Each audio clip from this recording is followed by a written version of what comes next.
who has shown no mercy, but mercy triumphs over judgment. Chuck Smith always reminds us of this. Chuck Smith always says, if I'm going to err on judgment, I would rather err on the side of grace, not on the side of judgment. Paul the Apostle says in Romans 14, who are you to judge another servant? To his own master he stands or falls. Indeed, he will be made to stand, for God is able to make him stand. For why do you judge your brother? Or why do you show contempt for your brother? For we shall all stand before the judgment seat of Jesus Christ. Stop judging. Now, doesn't mean that we cannot be observant. We are told in Matthew chapter 7, verse 16, that we ought to watch out for the false shepherds and false teachers. So you're not judging. I mean, if there's a guy who came in here, he's all tweaked out. You know, he's all tweaked out. He's just tweaked out. I said, dude, you're on meth, Holmes? You're judging me, man. You're judging me. No, I'm not judging you, brother. You look like a UPS guy on crack. That's what you look like. You go, well, you're judging me, man. I'm not judging you. It's like if you're wearing that Aeropostale shirt, it's red. This is red. It's red. I'm not judging you. I'm watching what it is. But he's speaking about critical harshness. And so he continues, verse 12. For as many as have sinned without the law will be perished without the law. And as many as have sinned in the law will be judged by the law. For not the hearer of the law are just in the sight of God, but the doers of the law will be justified. Sounds like James chapter 1, verse 22 and verse 25. Don't be a hearer of the word, but be a doer of the word. Now, verse 14 is very explosive. Let me finish with this. Explosive in the sense of this. There are those who will challenge you and they say, what do you mean Jesus is the way, the truth, and the life? You mean Jesus is the only way? And here's where they throw things at you. How can you tell me someone that's never heard of Jesus and dies and goes before God? How is God going to judge him? Or what about if it's in the Amazon, there's an Indian in the Amazon from Brazil, has never heard of Jesus, he dies, and then he goes to the tribunal of God. We've never heard of Jesus. How can you do that? Well, the answer is right here. The answer is right here. Let me give you an illustration. My middle daughter, she was in high school, and she had a little used Jeep. It only holds 4 people. But in her zeal to go to the beach, she asked people to hop on, and there was more than 5 or 6 people in her Jeep. Gets pulled up.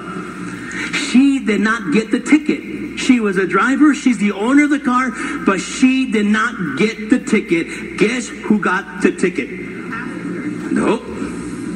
Not the passenger. Who? Nope. The oldest got the ticket. And the oldest saying, hey, what's up with that? I'm not driving, that's not my car. And it says, you have greater responsibility. You have greater light. And so it is with us. He who has greater light will be judged on that light. A Down syndrome child dies. You get my point? A Down syndrome child. Down syndrome child, the most happiest children and adults ever. When they go before the tribunal of God, is he going to get a fair treatment? Yes. What about those who have never heard of Jesus? Watch this, verse 14.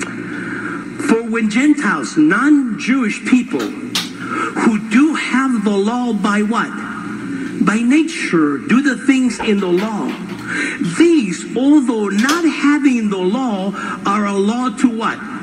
Themselves, who show the work of the law written in their hearts. Here we go. Their conscience also bearing what? Witness. And between themselves, their thoughts accusing them, or else what? Excusing them. How much light did you know? And so even though you're not a Christian, you still have enough conscience light to know what's right and wrong. And you're going to be judged based upon the amount of light you have.